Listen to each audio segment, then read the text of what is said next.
राधे कृष्ण। रंगों के त्योहार होली की आप सभी को ढेर सारी शुभकामनाएं। होली से एक दिन पहले रात्रि में हम अग्नि जलाते हैं। अग्नि में बहुत कुछ स्वाहा करते हैं। अग्नि के चारों तरफ चक्कर लगाते हुए प्रार्थना करते हैं और दुआएं लेते हैं। और फिर अगले दिन सुबह हम एक दूसरे को रंग लगाते हैं, एक दूसरे के गले मिलते हैं और मुंह मीठा कराते हैं। होली के संदर्भ में बहुत ही लोकप्रिय और सुंदर कथा है हिरण्यकश्यप और उनके पुत्र भक्त प्रहलाद की। हिरण्यकश्यप ने बहुत वर्षों तक तपस्या करके ब्रह्मा जी से वरदान ले लिया कि मुझे कोई ना मार सके। तो ब्रह्मा जी ने कहा कि मृत्यु तो सभी की निश्चित है।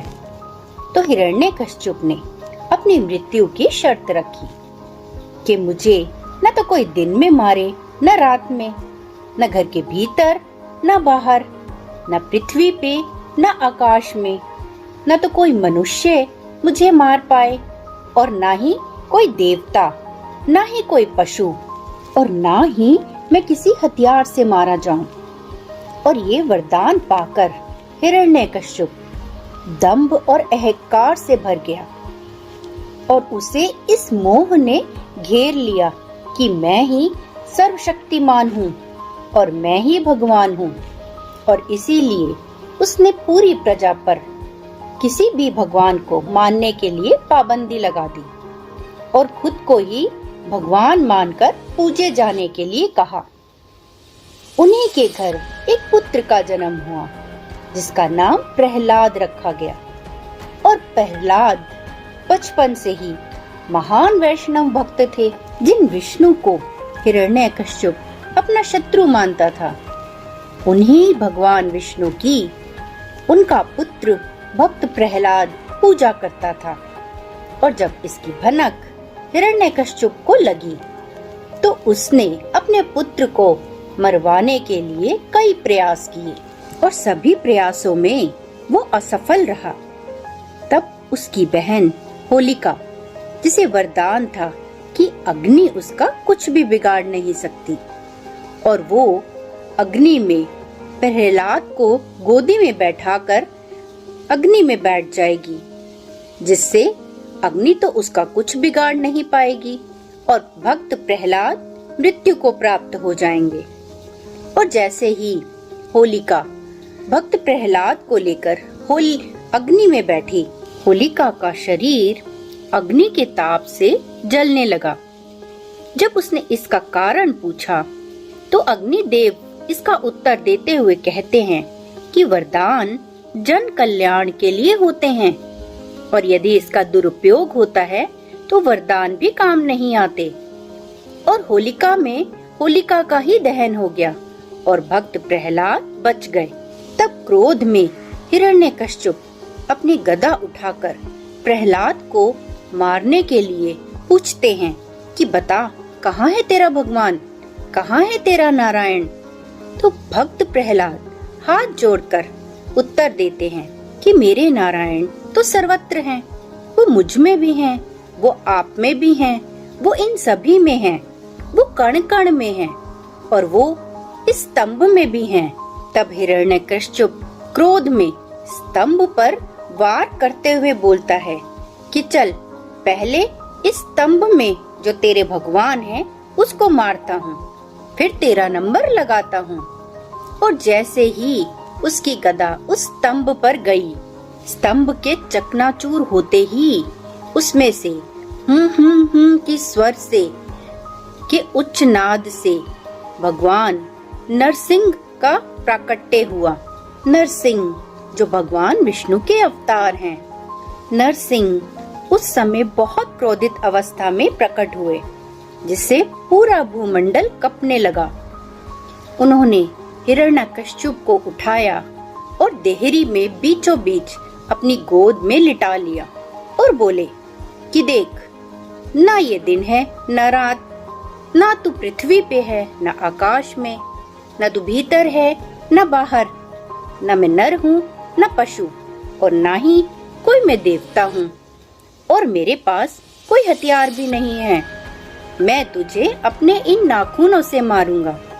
और देखते ही देखते उन्होंने अपने नाखूनों से हिरण्यकश्यप की छाती को चीर दिया और उसका अंत हुआ।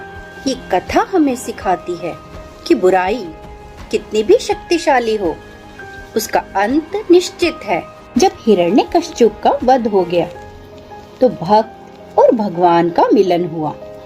भक्त और भगवान एक रूप हुए, और जब भक्त और भगवान एक रूप होते हैं तो भक्त पर भी भगवान के सभी रंग चढ़ते हैं, यानी शक्ति का रंग, प्यार का रंग, शांति का रंग, शुद्धता का रंग, खुशी का रंग, आनंद और अपनेपन का रंग। और इन्हीं रंगों में रंग कर प्रहलाद ने होली खेली और अपनी पूरी प्रजा को खुश किया, और पूरी प्रजा भी प्रेम और खुशी के रंगों में रंगी गई। ये कथा और होली का त्योहार हमें बहुत कुछ सिखाता है। होली का अर्थ है पवित्रता, शुद्धता, और होली का एक और अर्थ भी है, होली, यानी मैं शुद्ध होली, मैं पवित्र होली, मैं ईश्वर के साथ मिलकर एक रूप होली। होली पर एक दिन पहले जो रात्रि में अग्नि जलती है और उसमें बहुत कुछ स्वाहा होता है, ये इस बात का प्रतीक है कि हमें अपने भीतर ध्यान की, योग की अग्नि जलानी है और उस अग्नि में अपने ही विषयों को स्वाहा करना है। वो विषय जो हमें बाहर की परिस्थिति से हमारे भीतर पैदा हुए हैं, जैसे गुस्सा, अशांति, निराशा, उदासियां, किसी के द्वारा अपमान भरे शब्दों से गुस्से का जन्म हुआ, कहीं असफलता से निराशा का जन्म हुआ, कोई बाहरी परिस्थिति ऐसी बनी कि हम हताश हो गए। हम बाहरी आवरण से इतना जुड़ गए कि अपने भीतर जो हम आत्म स्वरूप हैं, जो आत्मा के ओरिजिनल गुण हैं, जैसे शांति, प्यार, खुशी, अपनापन, शक्ति, इन सभी को भुला बैठे हैं। तो हम योग और ध्यान की अग्नि को अपने भीतर जलाकर बाहरी विषय जो नकारात्मक रूप से हमारे भीतर, हमारे ऊपर परत के रूप में हैं, उन्हें स्वाहा करते हैं और प्योर होकर, शुद्धता की फॉर्म में आकर, दिव्य रंगों से आत्मा के साथ एक रूप होकर उन्हीं की तरह शांति, प्रेम, शक्ति, प्रेम और आनंद से खुद को भर लेते हैं, और फिर हम उन्हीं रंगों से दूसरों को भी रंगते हैं। आपने देखा होगा कि होली के दिन सभी के हाथों में अपने अपने ही रंग होते हैं। वो अपने ही रंग दूसरों पर लगाना चाहते हैं। तब हम ये नहीं देखते कि दूसरे के हाथ में किस तरह का रंग है। हमारा ध्यान बस हमारे ही हाथों में जो रंग भरे हैं उन पर होता है, और हम चाहते हैं कि हम उन्हीं रंगों को दूसरों पर लगाएं। और ये हमारे जीवन का भी दर्शन है। और अगर हम रोजमर्रा की जिंदगी में हर रोज, हर दिन, हर पल ये ध्यान रखें कि हमें अपने ही रंगों से दूसरों को रंगना है, यानी जो हमारे पास है वही हमें दूसरों को देना है, तो हमारा जीवन सात्विक रंगों से हमेशा रंगा रहेगा। यदि हमारा ध्यान या फोकस दूसरों के हाथों में कौन से रंग हैं, किस तरह के रंग हैं, इन पर रहेगा, तो चिंता, क्रोध और निराशा हमारे जीवन पर हावी रहेगी, क्योंकि हम वही दे सकते हैं जो हमारे पास है, जो हमारे संस्कार हैं। और होली के बाद, रंग खेलने के बाद हम एक दूसरे का मुंह मीठा कराते हैं, मिठाई खिलाते हैं। तो हमें अपने भीतर योग अग्नि द्वारा पवित्र होकर, शुद्ध होकर परमात्मा के रंगों द्वारा ही होली खेलनी है, और ब्लेसिंग से भरी हुई ही सदा खुश मिठाई एक दूसरे को खिलानी है। दुआओं और प्रेम से भरी हुई मिठाई जो केवल मुंह ही मीठा ना करे कि सबके भीतर मन में आनंद से भर उठे। और जिस प्रकार हम भांग के नशे में चूर होकर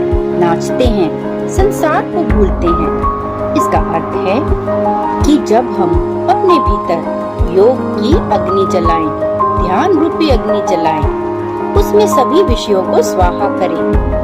और जब सभी विषय स्वाहा हो जाते हैं, तब आत्मा परमात्मा का मिलन होता है और वो मिलन आनंद की अनुभूति देता है।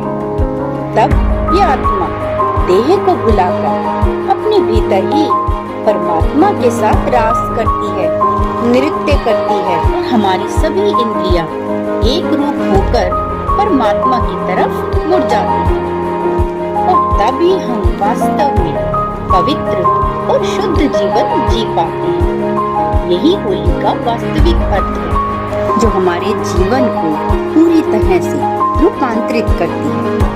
तो चलिए हम सभी मेडिटेशन करते हैं, इस होली ध्यान और योग की अग्नि जलाते हैं और प्रेम और शांति के रंगों से एक दूसरे के साथ होली खेलते हैं और अपने भीतर ही परमात्मा रूपी आनंद के नशे में डूबकर ईश्वर के साथ नृत्य करते हैं और अपने जीवन को रूपांतरित करते हैं। राधे कृष्ण।